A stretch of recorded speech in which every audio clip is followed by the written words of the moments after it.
may or may not outweigh the medicinal and economic benefits depending on the political level one considers. Judges, the use of medical marijuana can help our country significantly because most of the diseases mentioned are a menace to us, and we can take advantage of this opportunity to realize the economic benefits. However, we need to be cognizant of the local, regional, and international politics regarding decriminalizing marijuana and plan strategically if these benefits are to be realized. Judges, some of our church leaders have spoken out, but alas, the politics speaks louder. My audience, let's think beyond the borders of this country and encourage an intelligent conversation regarding the decriminalization of marijuana so that the economic and medicinal benefits of this industry can be realized. Do not let the smoke of weed cloud your judgment. I thank you.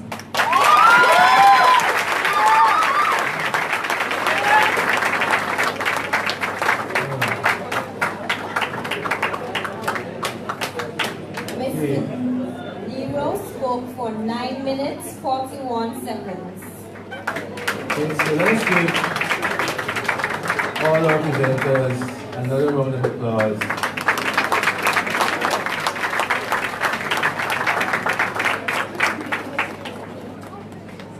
Yes, and we think we're managing our time fairly okay. So we're going to move on.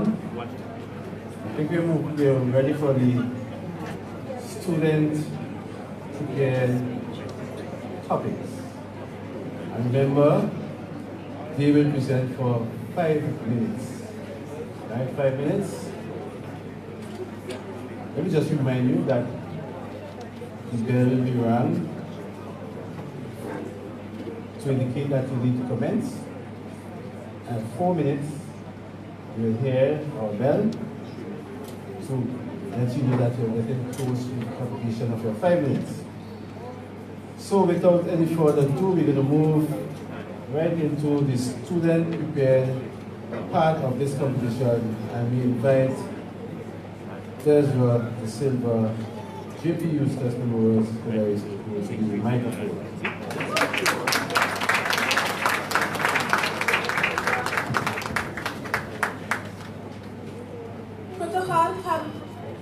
Protocol having already been established. Good night again.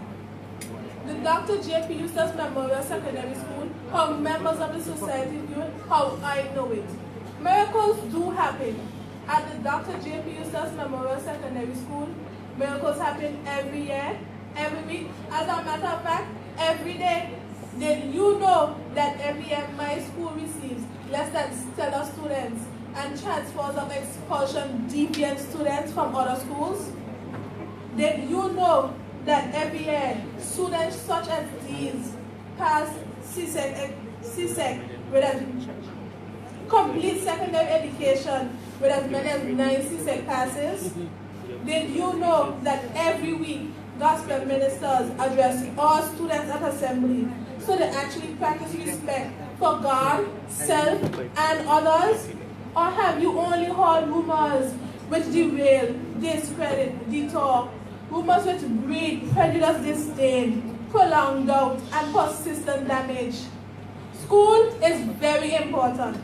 In fact, schooling is an absolute fundamental step to a successful life.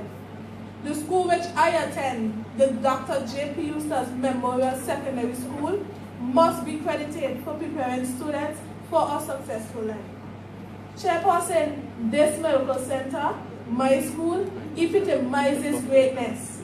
And both graduates and non-graduates of my school are living testimonies of this greatness. Tonight, I stand here very proud to be a student of this noble institution. First, a brief historical background of my school. The Dr. J.P. Eustace Memorial Secondary School was founded by the late John Paminas Eustace in April 1952. The school was established to cater for the less fortunate students in our society. Mr. Eustace was zealous to bring others to the power of knowledge. I must inform you that a number of very prominent persons in our society are graduates of my school. Bound by time, I will only mention our current Minister of Foreign Affairs, Honorable Louis Straker, Barrister at Law, Theodore Brown, Karim Nelson, former island scholar, Maxton Joseph, NGO representative to the UN, and Darren Andrews, international violinist. A great philosopher, Aristotle, had this to say: when educating the minds of our youth, we must not forget to educate their hearts. The administration and staff of JP stands resolute on this principle. Past and present administrations, along with staff, have always been willing to embrace all students, determined to transform their lives. They perform roles of parents, guardians, nurses, counselors, magistrates, and even lawyers. The Dr. J.P. Eustace Memorial Secondary School can also boast of outstanding performance at the CSEC exams this year. 74.9 passes, if you please. My school can also boast of achievements in extracurricular activities over the years. Those that stand out in my mind are the winning of both the inter-secondary school football tournament and the table tennis tournament in 2014. So, Mr. Chairman, here's the crux.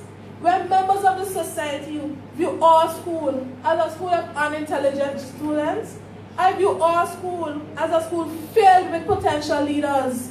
When members of the society view our school as a school of bad behaved children, I see our school as a place where hearts are being shaped and transformed for now and for eternity. When members of the society view our school as being in bad girls, that is what they say.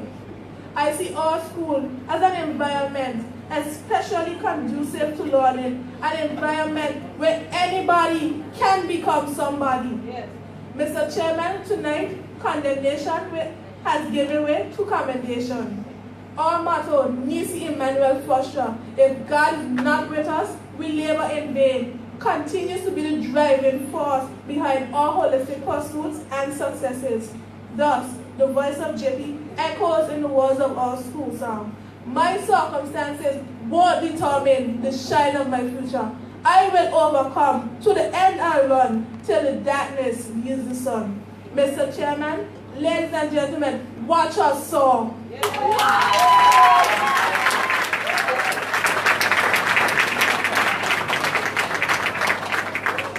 Mr. Silver spoke for 4 minutes, 58 seconds.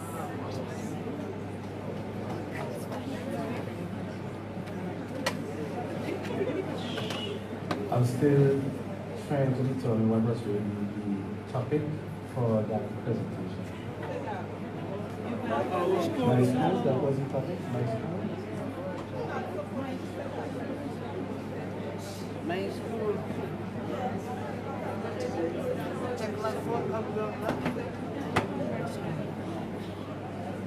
City judges? Judges need to know exactly what's the topic. The Dr. J.P. Eustace Memorial Secondary School, how members of the society view it, how I know it. Okay, so that puts us in a better position to know where we are in life. Okay, so let's give a round of applause again. So if you didn't know much about the J.P. Eustace School, I'm sure that you learned something tonight. Okay, we noticed that our brother from the George Stevens Secondary School is very anxious, so let me give him his space to come on. Come on, Mr. Jones, do your thing. Sorry, Mr. Freeman, come and do your thing. Mr. Freeman.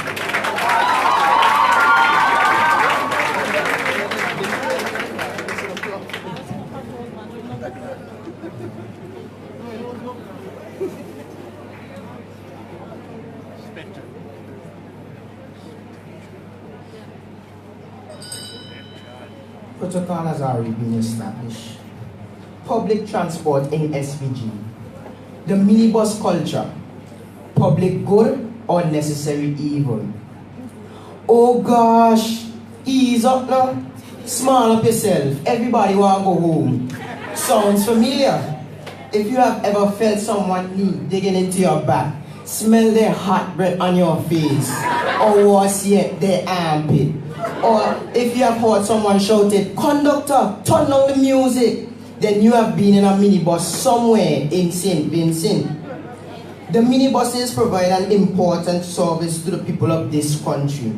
After all, not everyone can afford private transport, and even so, what cares we would have if each worker or student drove to school or work? We can easily appreciate the usefulness of the minibus. The negatives are quite clear in my opening lines. We must ask, do the negatives of minibus transport outweigh the benefits? If we examine the statement mentioned in the opening paragraph, it becomes clear that social problems can be reinforced if not caused by the minibus culture in SVG. If we are not careful, these undesirable traits will become a part of our general behavior, so much so that veritable resource will convert into an unbearable evil. Time being limited, we can only deal with a few of these problems that have become new social norms. Take, for example, the problem of overcrowding. It is a problem that identifies a worse underlying problem. That is, lack of respect for rules and regulations. The government department responsible for transportation establishes that a minibus will transport 18 persons along with the driver. But regularly, many more passengers are transported in this tiny space. After all, everybody wants to go home. And to be honest, one just have to sympathize with the other who just needs to make it home. But the overcrowded bus has gone unchallenged and is now a way of life. To the young person looking on, is this not a signal that if you break the rules often enough, this action may well become acceptable? Music. Very loud music is also a daily occurrence on minibuses. This has become a hotly debated topic within recent times, and lately even the police have begun to pay attention. Van owners spend thousands of dollars installing sound systems in their vans, and some will say it is absolutely necessary to blow them out. The loudness of music is one thing, but the lyrics are quite another. So the student boards a bus and he is bombarded by lyrical content which conditions his mind towards violence and perverted sense of loyalty and family. Alkali makes this clear when he sings, and I quote, "Me have a couple that where bust any head for me. That I say love, that I say loyalty." Or he is trained in the way of the bad John, according to Busy Signal, and I quote, "One phone call it take for make some boy wipe off her earth and drop down flat." Children are easily influenced by these catchy and simplistic but violent phrases. After this training, how does the student relate to fellow students who may disrespect him? How does he relate to his teacher? Reflect on the school fights you have seen on social media. Is there not a new kind of killing spirit evident in the way our young people fight today? It's not about self-defense anymore. It's about physical destruction of the other person. I wish to submit that lyrics like those I have cited are at least partially responsible. If you agree, then be afraid. Be very afraid. Because this is what your children rock to on Mondays through Fridays on their favorite minibuses. But move up, smile up yourself. Everybody want to reach home. Leaving by this gap. Get accustomed to the jargon. The minibuses indeed provides us with a valuable service. However, the evils are self-evident. There can be no doubt that the minibus is a public good, but there are some traits that can easily make it an undesirable evil. I thank you.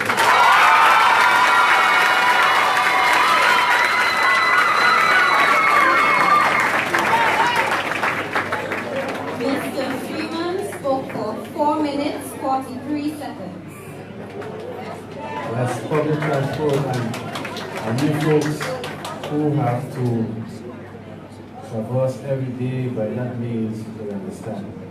Okay, we will move on to St. Vincent Grammar School, Mr. Lauren Jones.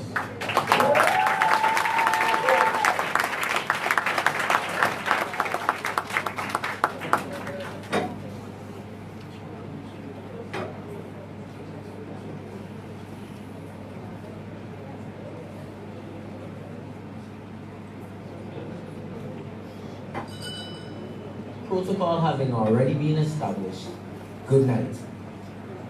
The world today is a global village where everyone is connected in a vast network generated by the internet. During the last 10 years, the world has witnessed an unprecedented upsurge in the use of technology.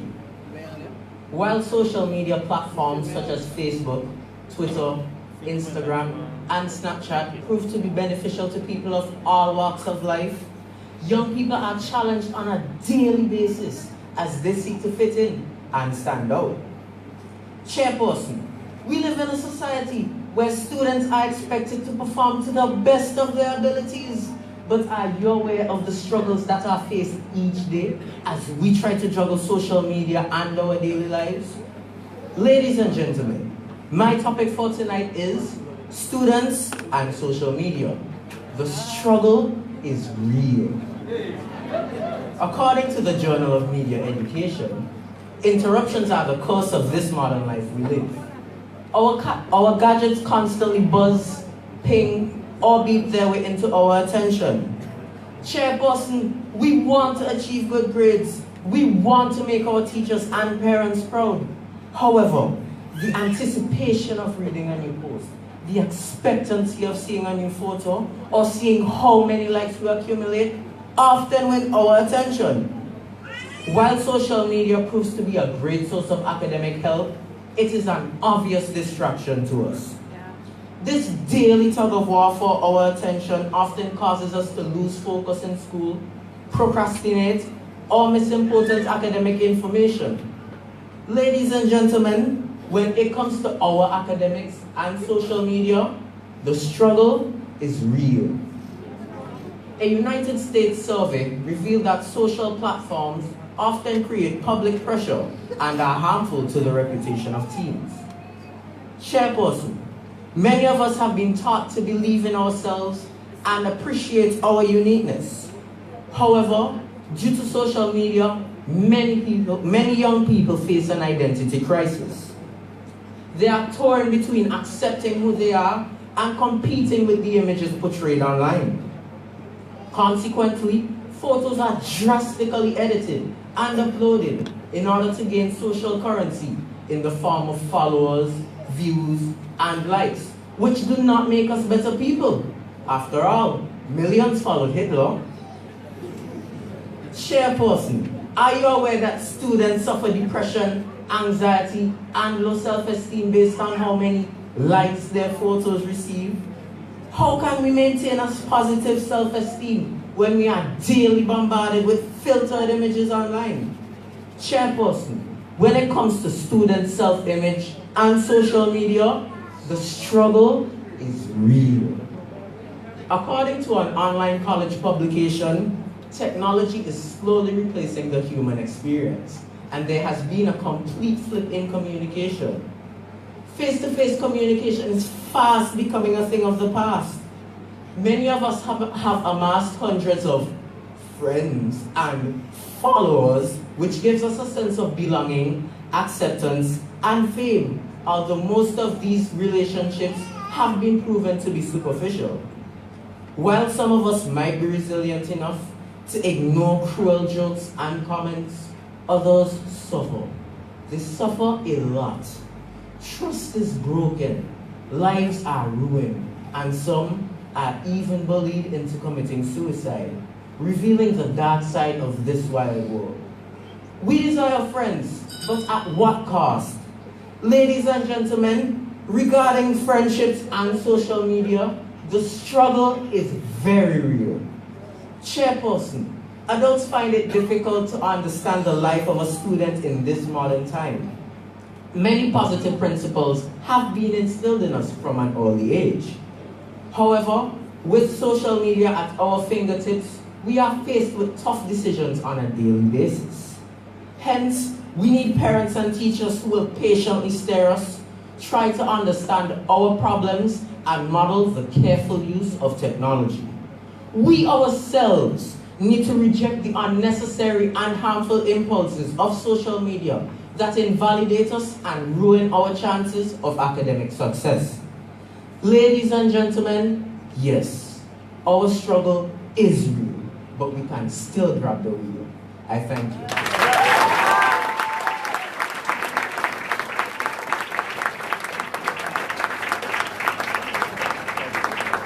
Mr. Jones spoke for 4 minutes 58 seconds.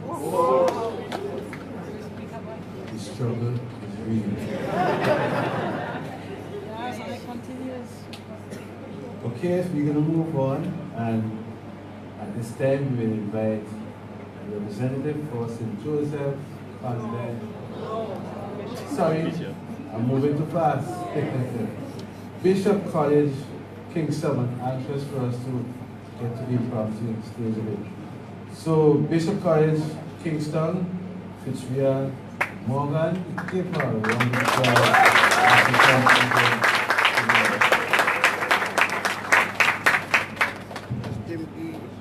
Too much.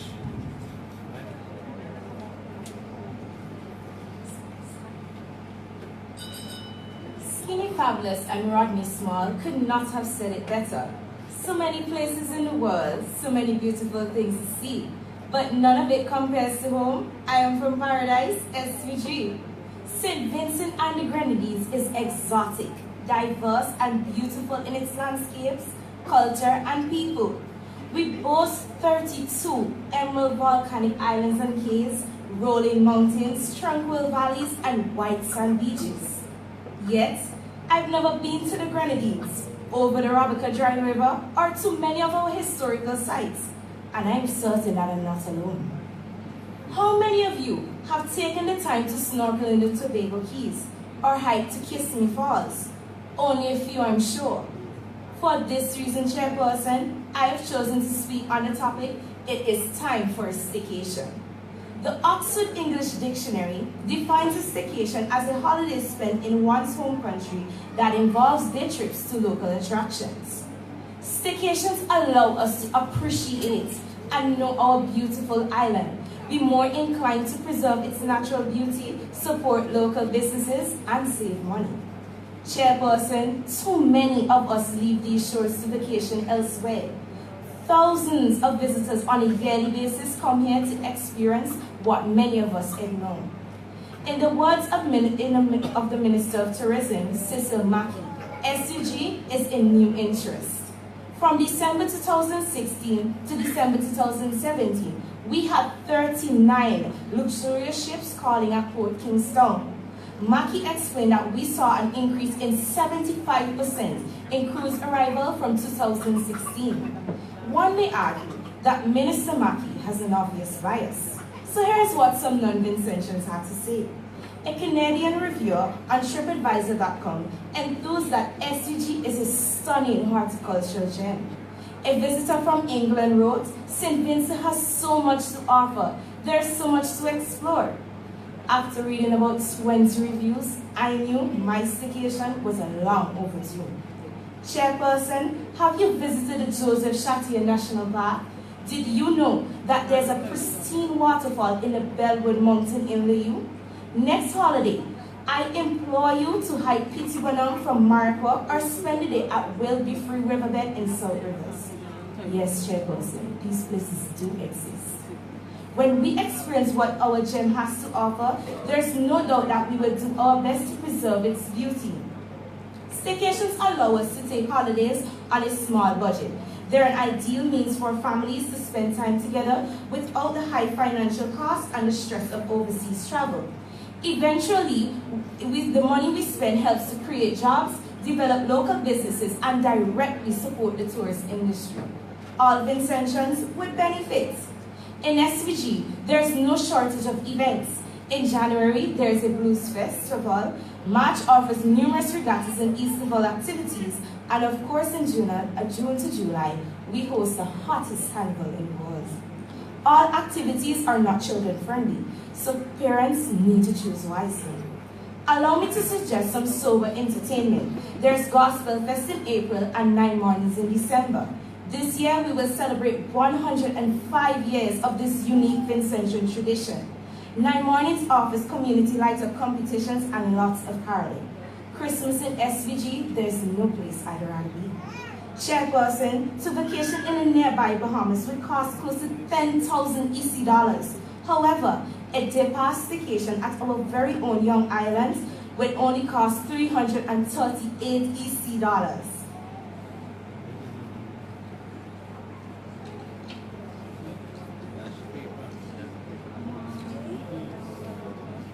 Chairperson, I'm obliged.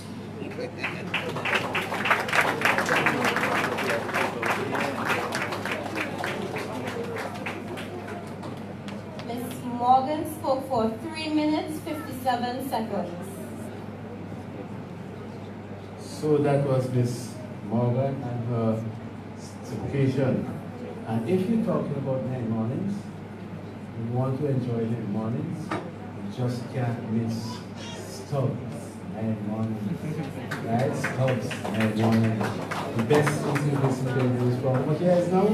How much years? 7 years? Come on. Okay, we're going to move on. So that was Miss Morgan. And we're going to go now to try to get the judge right. So, Kenesha Castillo, the St. Joseph Convent, Morocco.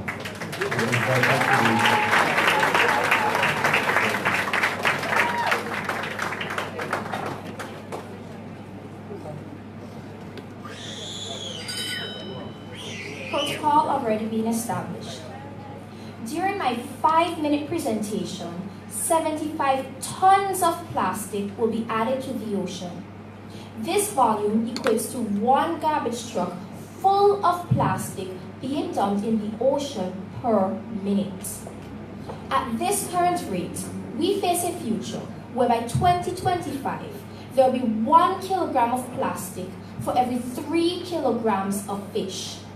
By 2050, there will be more plastic in the ocean than fish. These alarming statistics prompted me to choose the topic, SOS, Save Our Seas, a plea to reduce marine plastic pollution. It is my fervent hope that by focusing on this critical problem, we, the global citizenry, may effect a proper change. Do you know that approximately 71% of the Earth is covered in water, and 80% of species found on Earth come from the water? Therefore, it is crucial that we don't take the ocean for granted. The menacing effects of plastic pollution have disastrous consequences on marine animals, their habitats, and even our health. Take, for example, the majestic sea turtle, of which 4 species graze our shores and waters in SPG. Tragically, hundreds of thousands of sea turtles and other marine creatures die unnecessarily because they become entangled in marine debris, or the sea turtles mistakenly eat plastic because it resembles jellyfish, their favorite prey. The ingested plastic blocks the digestive system and the creature dies a painful death. Imagine your future grandchildren inquiring, "Granny, Grandpa, where the turtles gone?" Plastic is ubiquitous.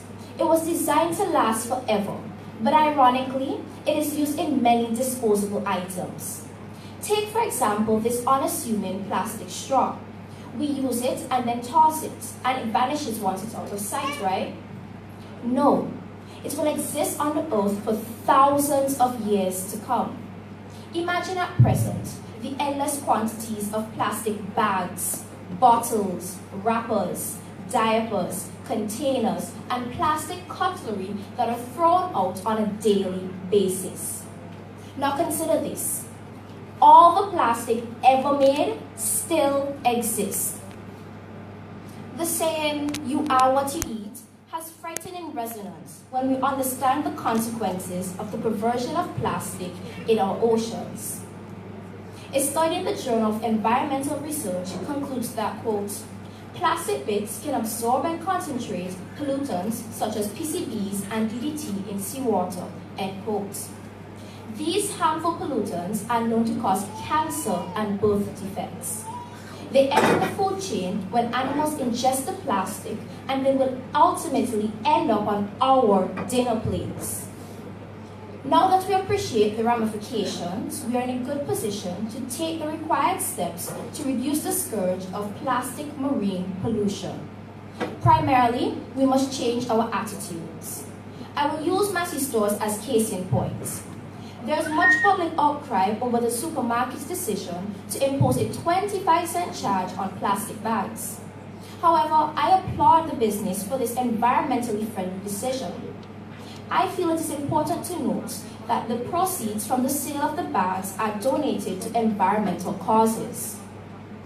We as individuals must make a conscious effort to reuse plastic when we can, reduce the amount of plastic we purchase, and use alternatives where possible. We can do our part by using recycling bins to get a second life out of our plastic bottles. We can encourage a crackdown on indiscriminate dumping. We can refuse drinking straws, which are on the top 10 list of litter items found on beach cleanups. We need to keep in mind that every effort, no matter how small, can help the situation. We are the custodians of our planet. We can make a difference, one drop at a time, so that we may leave a legacy of a healthy ocean for generations to come. Ladies and gentlemen, fellow students, thank you.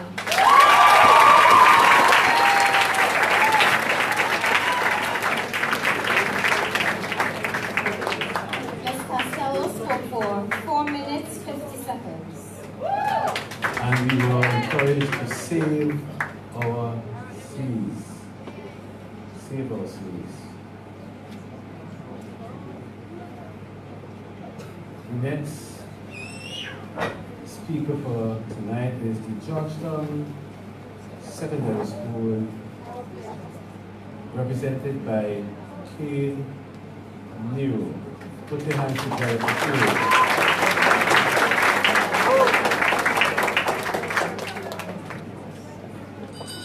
With the protocol already being established, I will be speaking on a topic: teachers, a student's perspective.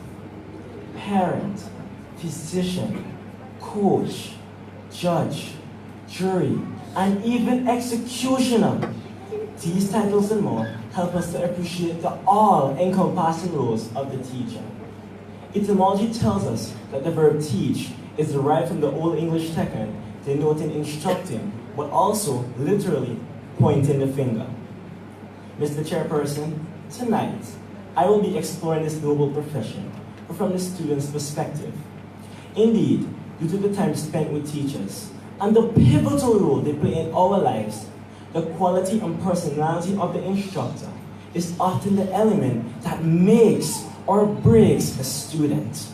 Judges, what really makes a good teacher? Is it, as many teachers suggest, a good student? My friends and I came up with 5 teacher profiles, each representing the qualities we appreciate. First, there is the sympathetic teacher. These teachers ask if you understand or why you're not eating break. My form teacher epitomizes this, determined not to allow my class to become a hot mess. She literally begged the principal with tears in her eyes to continue being our homeroom teacher year after year. Knowing that she cares makes us lower our mental barriers towards our harsh but positive interventions. We sense when teachers care.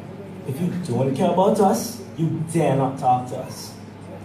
Then we have the well-attired teacher. I know it sounds superficial, but presentation matters. I know an English teacher who inspires students simply by the way she carries herself, while another past teacher was known for her tight clothing, stiletto heels, but while this teacher was admired by all, those same students would throw her under the bus, using her unprofessional dress code as an excuse for theirs. Another classic is the funny teacher, engaging students with humor.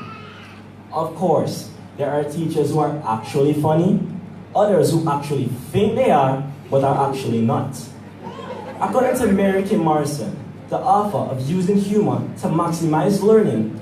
If information is encoded in a humorous setting, memorization is strengthened. The researcher used brain scans to demonstrate increased brain activity when humor was used in instruction. Next, there is the charismatic politician. This teacher has great interpersonal skills and knows how to talk to students. So, faced with attitude from a loud-talking boy, one teacher may be, "Shut up, pig!" But the charismatic teacher may simply declare, "Easy, young fella," completely diffusing the tension. Last but certainly not least, we have the diverse teacher. Teachers often accuse us of not paying attention. One teacher in particular likes to say, "Wake up and smell the coffee."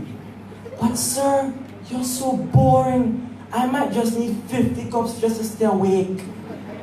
All jokes aside, researching this topic, I discovered that there are different types of learners, each requiring different stimuli to optimally process information. Not all of us are verbal learners, so simply lecturing can be mind-numbing.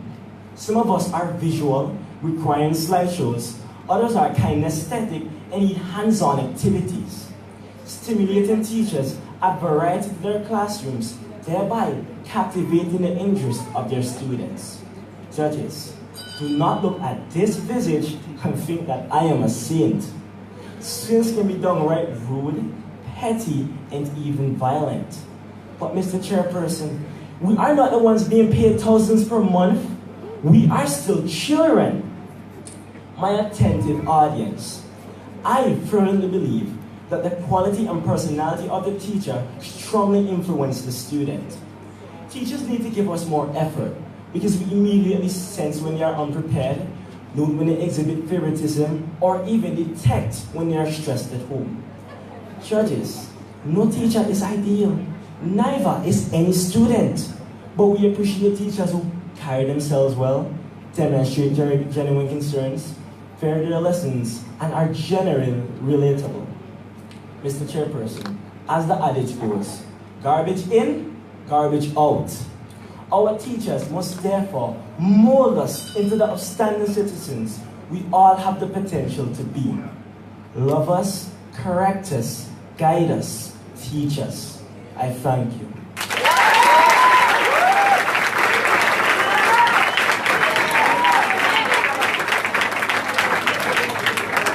So we have you, sorry. Mr. Miro spoke for 5 minutes, 10 seconds. So we had the students prepared speeches, and there were some very interesting topics. Teachers, take note. We're going to move now into the impromptu aspect of this competition. But before we move into that, I'm going to ask you to give the students a nice round of applause.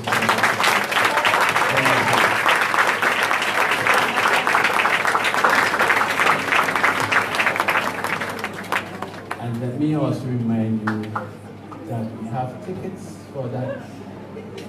Right, we have tickets. Actually, I think we have some in Junior. We have here, so we don't want to miss out on such a lovely activity. Well prepared for all of you. Remember, it is as cheap as $100. Right? So we're going to move now into our impromptu, and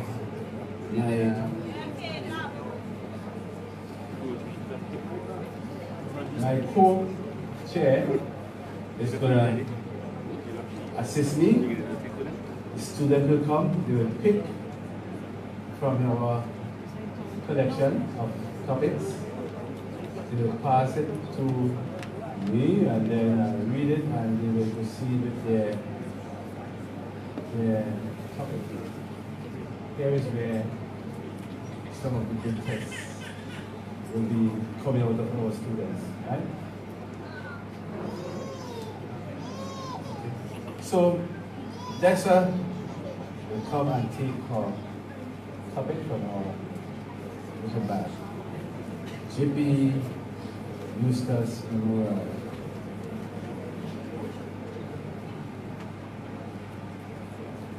And she's going to speak on the topic, a good name. A good name.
Protocol having already been established, good night again. My impromptu topic is a good name. You might be wondering, what is a good name? A good name is a positive impression that someone or other persons have of you or something that you care about. My school, Dr. J.P. Yusuf Memorial Secondary School, it doesn't have a good name, but over the years we have been trying. Teachers, students, even past graduates have been trying to bring the school back up to its good name that was there previously. Bad behaved students, past fights, anything that tarnished our name, that carried away our good name. Our good name was, we were always top, just like grammar school, Bishop College, and all the other top schools in St. Vincent and Grenadines. Those have a good name. So why can't we have one too? Members of the society should not tarnish our names based on what they hear, but what they come and they see is going on in our school. That is, our good name should not be tarnished, but we should be brought up just like all the other schools in St. Vincent and the Grenadines. Thank you.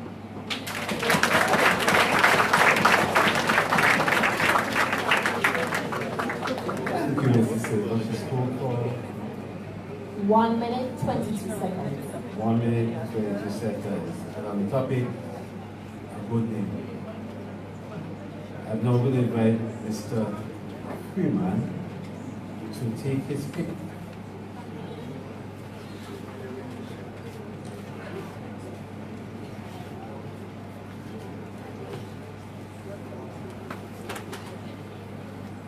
And Mr. Freeman will speak on the topic, manners matter.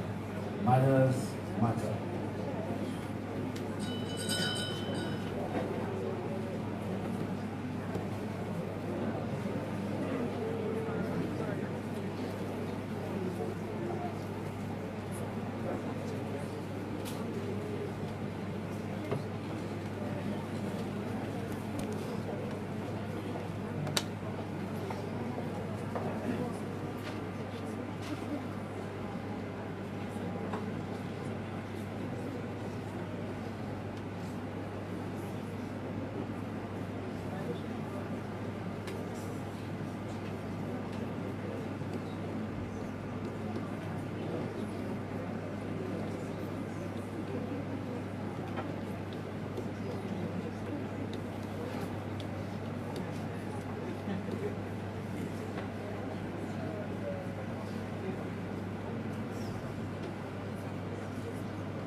Protocol has already been established.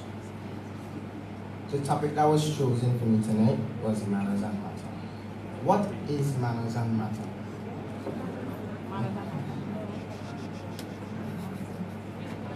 Matters. Manners and matter.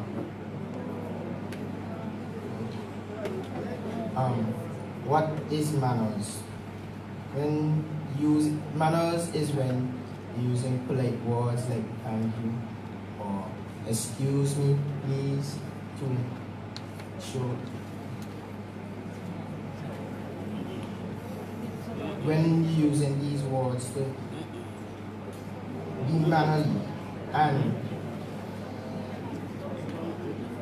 when most days persons don't have manners in societies now, because back then we were supposed to have manners, because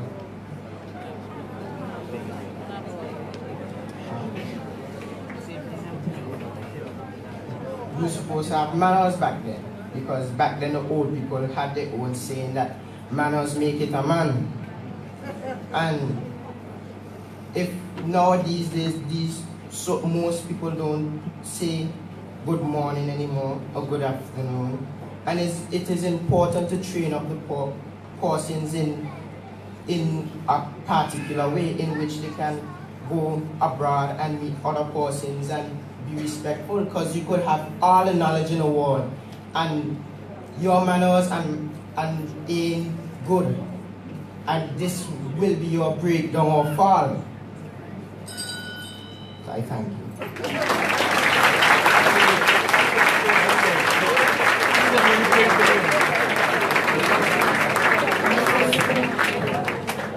Mr. Freeman spoke for 1 minute, 58 seconds.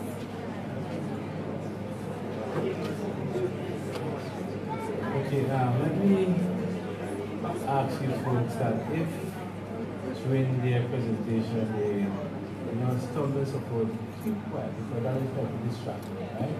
And discourage you. So just allow them to recollect themselves. Okay, so we're gonna now have Mr. Jones representing St. Vincent Grammar School.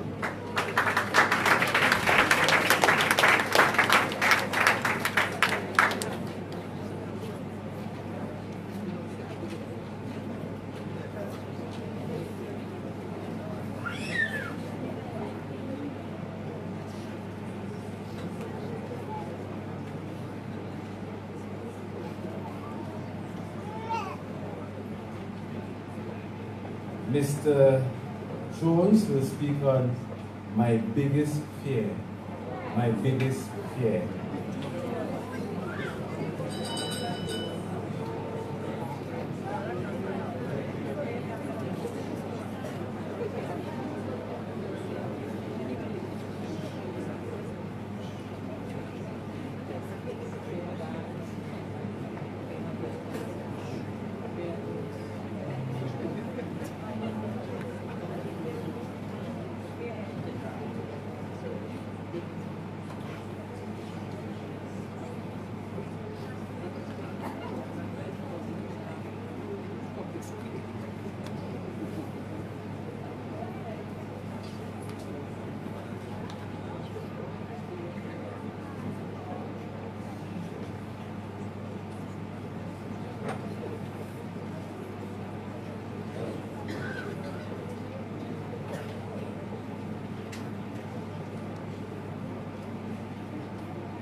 Protocol having already been established, a pleasant good night. My impromptu topic is my biggest fear. My biggest fear is dying before being able to achieve all of my goals. I'm a forward thinker. Therefore, I have set many goals for myself, which I wish to achieve within my lifetime. Firstly, I wish to perform well on the CSEC examinations, which I will have to set next year. After, I wish to attend college and attain a scholarship. Afterwards, I wish to further my studies by going off to university and studying law. I wish to become an attorney at law, practicing both criminal and estate law, and joining my father. I hope that in this profession, I will be able to have a positive impact on this society and change lives, making a big difference. Lastly, I wish to be able to grow to the old age, to grow to an old age. In conclusion, I pray that God blesses me with the luxury of living to achieve everything which I have set out to accomplish in my lifetime. I thank you.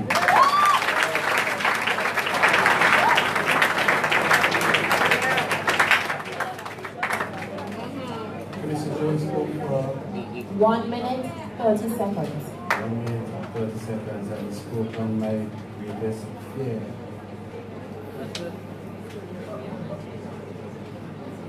We will move now to the Bishop College, Kingston, represented by Fitzria Morgan.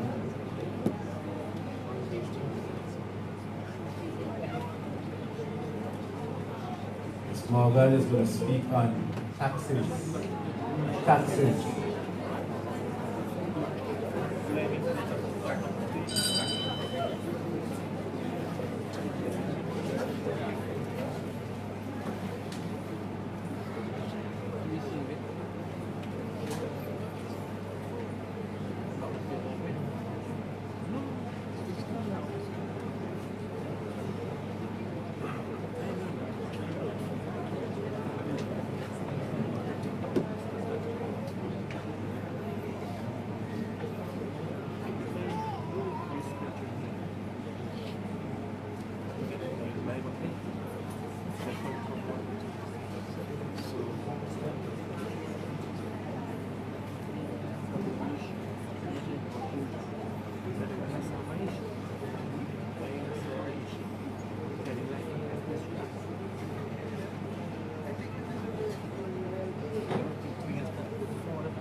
The topic that I've chosen is taxes. We've all heard the saying, render unto Caesar what belongs to Caesar.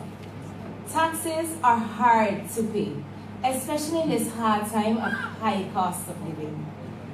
I'm sure most of you have recently realized this little white bill in your gate, your land tax.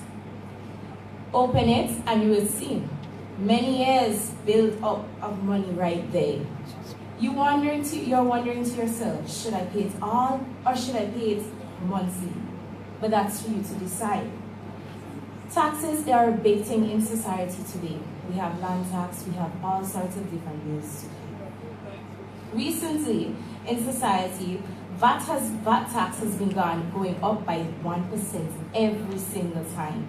It makes me wonder, by the time we're finished paying all these taxes, what would our salary be like when the NIS comes out? Or all these loans? Taxes are indeed a hard part of life. They're hard to pay, and they're very, very hard to tackle. I thank you.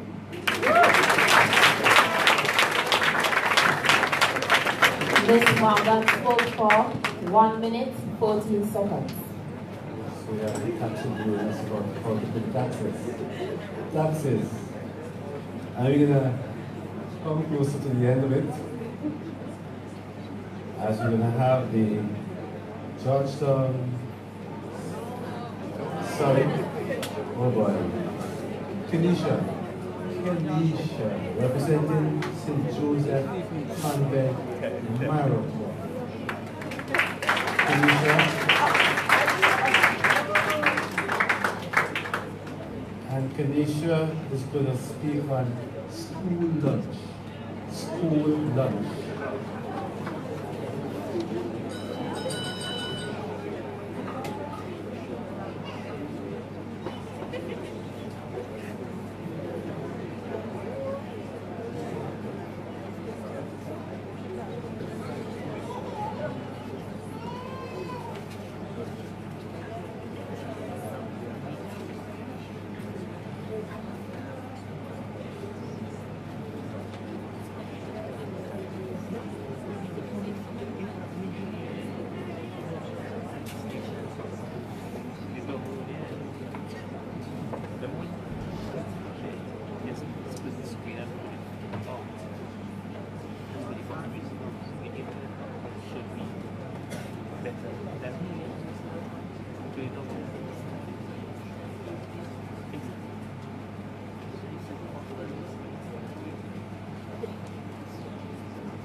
Protocol already being established.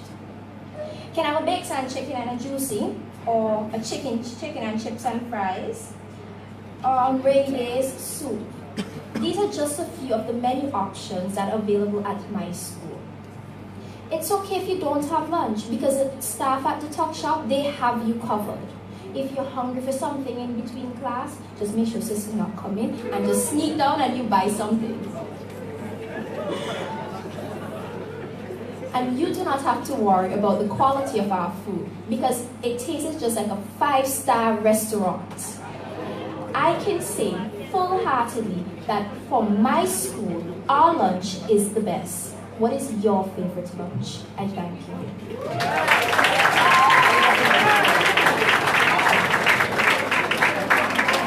Ms. Costello spoke for 49 seconds. So you know what? If we have the time to go to St. Joseph Convent Marco for lunch, school lunch, the best of that. Just make sure that the sister doesn't know that you're sneaking in everything, right? So move now to Georgetown. Maybe just give the judges a little bit more time to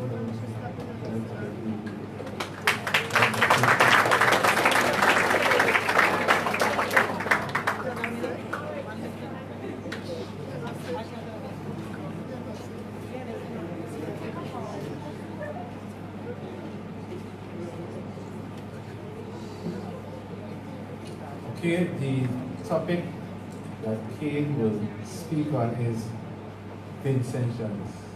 Vincentians.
With the protocol already being established, I will be speaking on the topic Vincentians. These are beautiful, kind, and friendly people. Where can you find Vincentians? Well, in St. Vincent and the Grenadines. My people are supporting. Right about now, when I messed up in my main speech, they still clapped and cheered for me. When I went over time for my student prepared speech, they still clapped for me. And right about now, they're still supporting me. I love my people because they always smile. I always look at Vincentians because they motivate me and they inspire me. A great Vincentian is our Prime Minister, Dr. Honorable Ralph Gonsalves. I look up to him because he motivates people. He's something that I want to be. I'm up here now talking about a topic which I'm fighting for, and our Prime Minister does that. He goes against things, and not only that, he always comes in clutch. He always supports our country and he never gives up. My Vincentians, they are well-deserved people, but they can be negative also. If you're ugly, a Vincentian will simply declare that. You're ugly. If you're funny, a Vincentian will simply declare that. But not only that, these people are, well, as we call it, commerce people as well. If a person has a disease or they do something bad, they will talk, other Vincentians wouldn't talk about it. Well, I'm sure when I messed up in my main speech, people were down there talking and saying, that Georgetown boy, I watch him do it. I certainly believe that Vincentians are positive, kind, and funny people, although they have their negative traits. I thank you.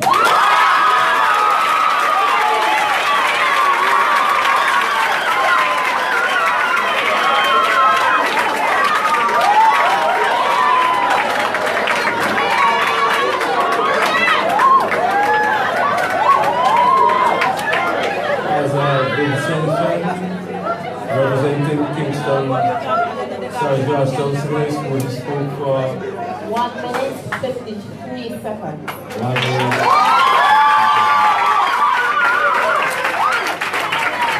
Okay, well, this brings the curtains down on the competition, and I want you to give them a Vincentian round of applause.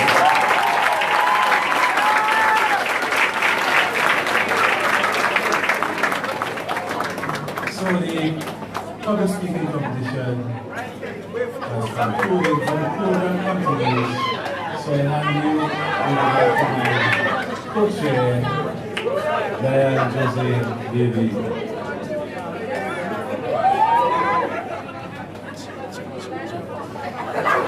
You enjoy yourselves. That sounds a little iffy. You didn't enjoy the competition?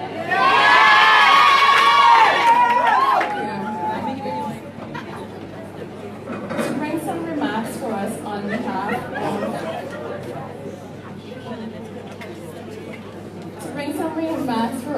behalf of the National Accreditation Board, we are going to bring Dr. Ambrose to the podium. She's a specialist medical doctor, president of St. Vincent Medical Association. She previously served as the director of medical education for St. George's University School of Medicine. Baby's giving me competition. In the past, she represented the institution at the Association of Caribbean Tertiary Institutions, a regional organization which has responsibilities related to higher level learning and tertiary education in the Caribbean. She is currently the chairperson of the National Accreditation Board of St. Vincent and the Grenadines. The National Accreditation Board is made functional by the work of the National Accreditation Unit, which is headed by Mrs. Decima Hamilton, Senior Education Officer, and her staff. Dr. Ambrose, welcome.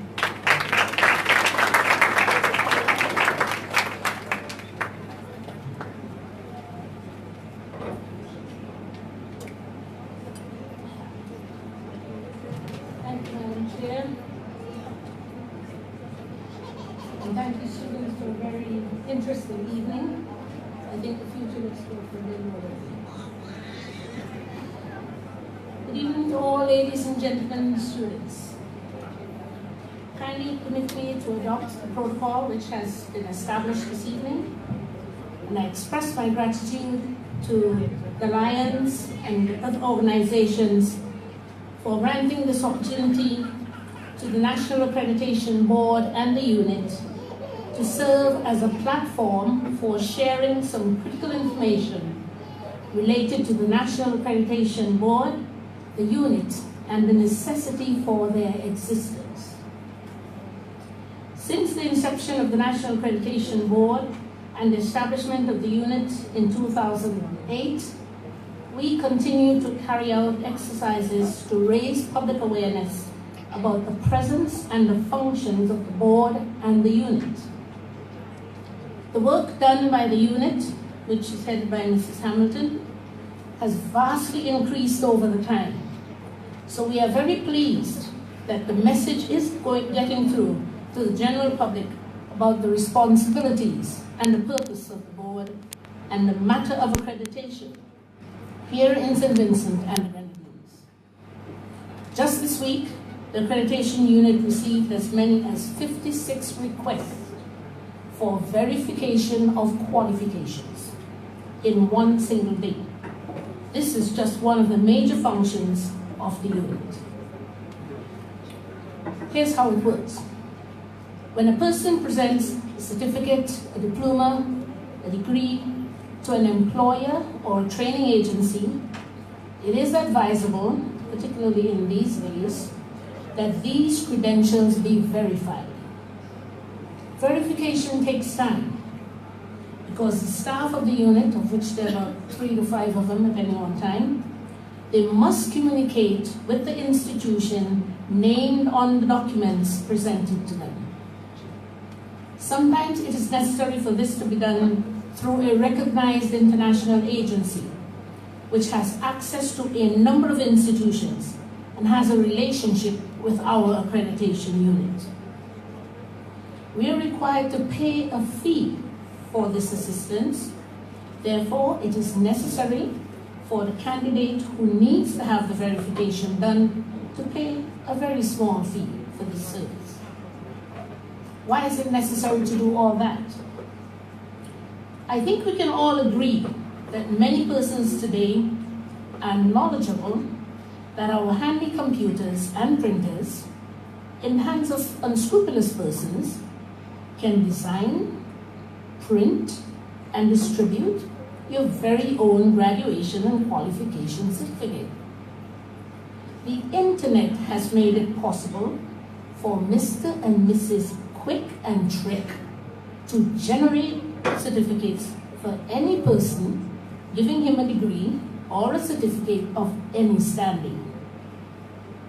Whether it's a bachelor's degree, a master's degree, a PhD, and usually it's for a little negotiated price. Those persons who believe that they can get away with it, one of the purposes for this presentation is to let you know it will not work. The National Accreditation Unit and the board are now much better equipped to confirm whether a person has attended an institution of higher education, whether a person has completed the course of study, whether the institution even exists, or whether the institution is accredited or not. We are at a point now where some persons have forged CXC certificates in order to apply for certain jobs right here in St. Vincent and the Grenadines. Some persons have granted themselves certificates for courses from a particular institution that doesn't offer that course, but they didn't know that. They awarded certificates for degrees which are not offered by that particular institution. Forgery is illegal. So we wish to discourage those who have the urge to do such things, that the accreditation unit has a national duty to investigate, and your forgery will be discovered.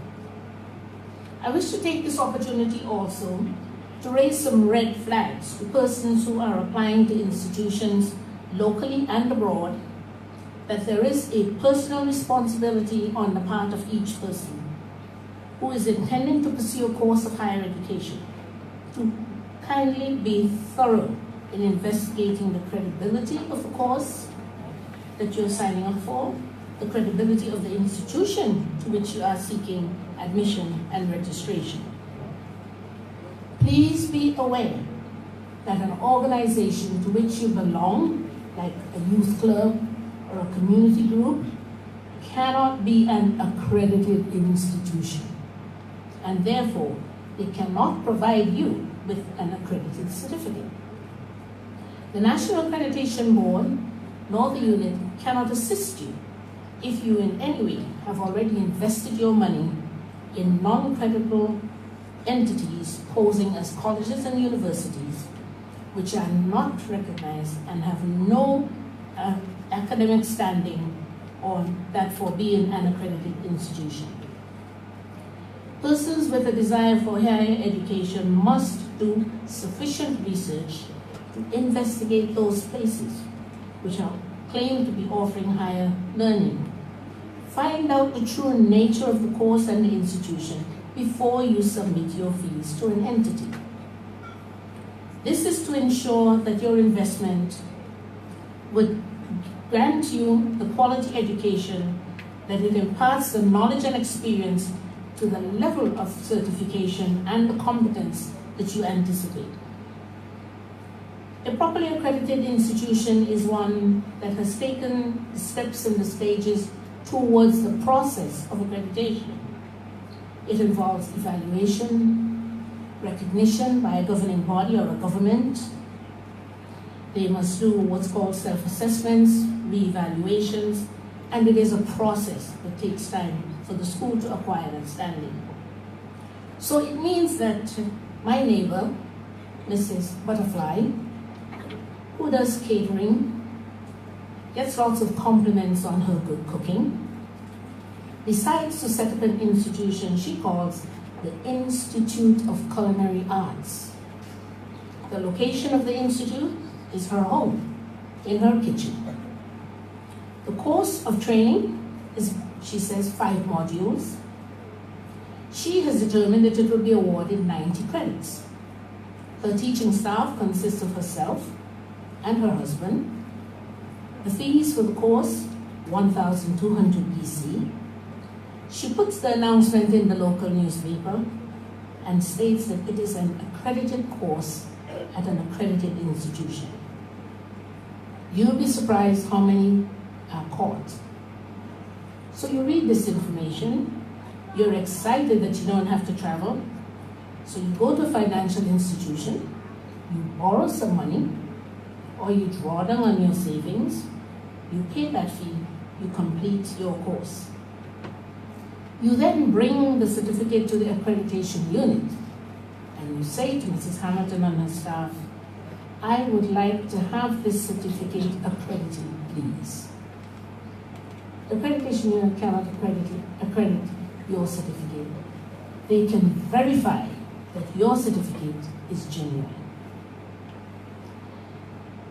It does not help anyone to come to the accreditation unit and say to Mrs. Hamilton, if she says to you, this is not an accredited institution, you want to go back there and give you 2 good word.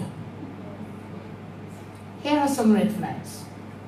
A room in a house is not an institute or an institution of anything. That such a thing cannot meet the standards of accreditation. A one-woman or a one-man course is not quality education. Not anymore, not by today's standard. What is the level of expertise to administer a teacher-certified course of study? You really need to investigate this. We've had an instance where a couple is offering a course, and they were told that this is not an accredited course. The lady who was the director of the school, offering courses in master's degrees, herself didn't even have CXC. It is as bogus as that. So do not submit your money to any source until you know that the accreditation and the course is accredited and the institution is a proper one. If the course is very short, like a couple of months, and it will grant you a master's degree and a bachelor's degree, that is a red hot flag. Cannot be a real course. It is not possible for you to do a course for a PhD when you don't even have a bachelor's degree. So if you get a certificate like that, you know to yourself that is bogus, that is forgery, don't do that. The course that allows you to jump is not a real program. So do not submit your money to such an endeavor. We're asking you, please, every Central works very hard for their money, so try not to be caught in any of these diploma mills or rackets that are providing certificates for universities and colleges that do not exist. Ladies and gentlemen, parents, we know everyone is seeking now the realities of higher education. If you need assistance in investigating a college or a university, you can do it online. If you have doubts, you should come to the accreditation unit. They'll be happy to assist you, and we would like you all to have quality education, quite exemplified by our youngsters here. I think we are on a good road to higher education among these 6 young people. And we really wish that you would pay attention to the allure of quick higher education from institutions with bogus claims. Please, thank you. And all the students, good luck in the future. Thank you very much. Happy Independence to all. Thank you, Dr. Ambrose. To bring thanks to the gathering, I welcome Lion Monel Maxwell.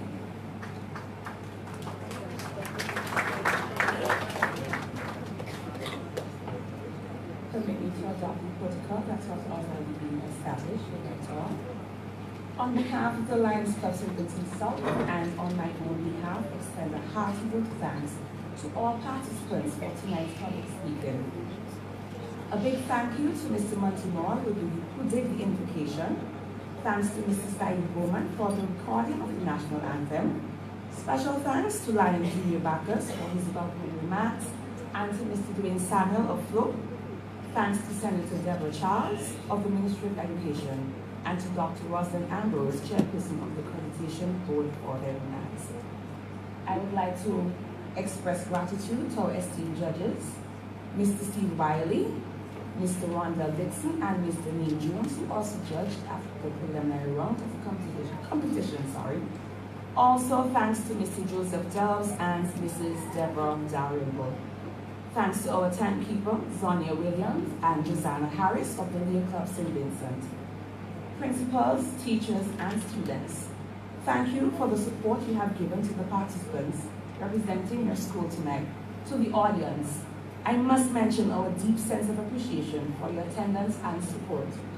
To French's House, who hosted our preliminary rounds, the Methodist Church Hall and the media, SVG TV, Searchlight Facebook Live, VC3 TV, WeFM, Nice Radio, Fun City Radio, and Success Radio. We acknowledge your support. To our auditors from Video, Mr. Ryan John and Ms. Lisa Robinson, we appreciate your assistance. To my fellow Lions, thank you all for your hard work in preparation for tonight's event. To all those persons who contributed to this competition, we thank you. Madam Chairwoman, ladies and gentlemen, the Lions Club, St. Vincent South, are most grateful to our sponsors, FLO. They have been our backbone throughout the years of this competition, and we are forever thankful for their contribution to this event. Without their continued support, we would not be able to put on a competition like this. We also would like to acknowledge the participation of the Ministry of Education throughout the years. We thank you all for being here with us tonight, and it was definitely a great pleasure. Happy Independence. Good night, everyone.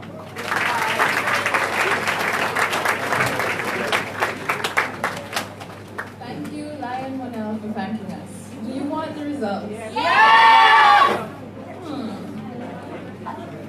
Desra, Eric, Lauren, Fitzria, Kanisha, Kane, could you please go and collect your prizes from Mr. Dwayne Samuel? That's not me stalling, okay? I have the results.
Morgan, Bishop's College, Kingstown.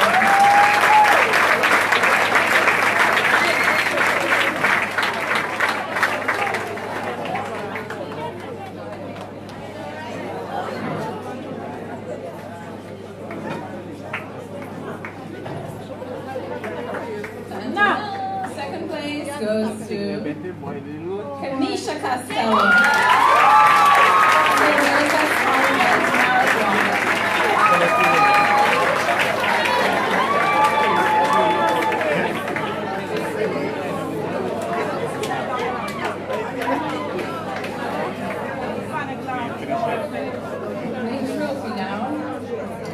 And the winner of the 29th Lions Club Flow Secondary School Public Competition is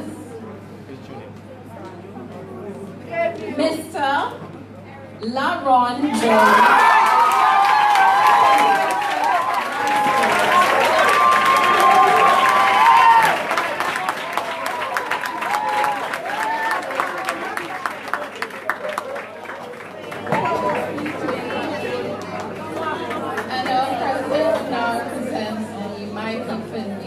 Challenge trophy. 19 different, sorry.